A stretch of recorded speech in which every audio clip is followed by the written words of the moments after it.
मैं हमेशा अपने गली में आने वाले सब्जी वाले ठेले से सब्जी लेती थी।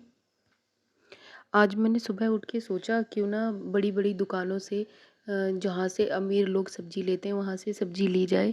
तो मैं सब्जी का थैला लेकर सब्जी लेने के लिए निकली और मैं एक बड़े से स्टोर पर जा पहुँची जहाँ पर 4-5 सब्जियाँ रखी हुई थीं।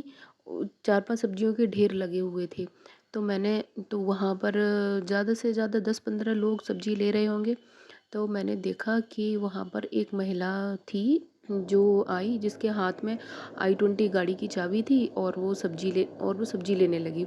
तो मेरी नज़र उसके दूसरे हाथ पर गई। वो एक हाथ से सब्जी उठाती थी और उसको टेस्ट करके देखती थी और अगर सही है तो रख ली, नहीं तो नीचे फेंकती जाती थी। इसी तरह वो सब्जियाँ छाँट-छाँट के रखने लगी। और दूसरी तरफ मैंने देखा कि ठेले पर सब्ज़ी बेचने वाला खड़ा हुआ था। वो भी यही देख रहा था कि कितनी सब्ज़ी ये बर्बाद कर रही है। फिर कोई बात नहीं, मुझे जो सब्ज़ी लेनी थी मैंने सब्ज़ी ली। फिर मैं बिलिंग काउंटर पर गई। बिलिंग काउंटर पर जाकर के मैंने अपना बिल बनवाया। फिर जो बिलिंग काउंटर पर भैया थे मैंने उनसे कहा कि भैया धनिया क्या रेट है? और मैंने और भी सब्जियों के प्राइस पूछे, जो भी सब्जियां वहाँ पर थीं।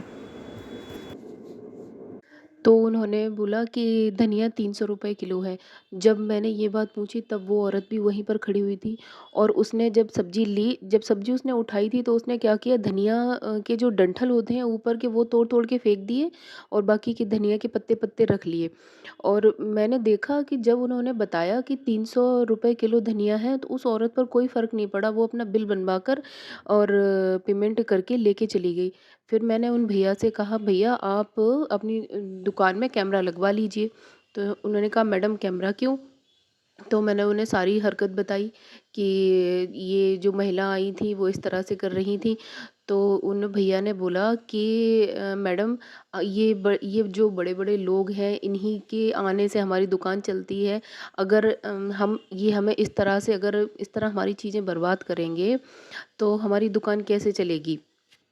पर कोई बात नहीं है मैडम, चलिए हम कैमरा लगवा लेंगे। बाकी का इन लोगों को इतना सोचना चाहिए कि हम गरीब इंसान अगर इस तरह एक दिन में इतनी-इतनी सब्ज़ी बर्बाद होगी तो हमें क्या ही मुनाफ़ा होगा।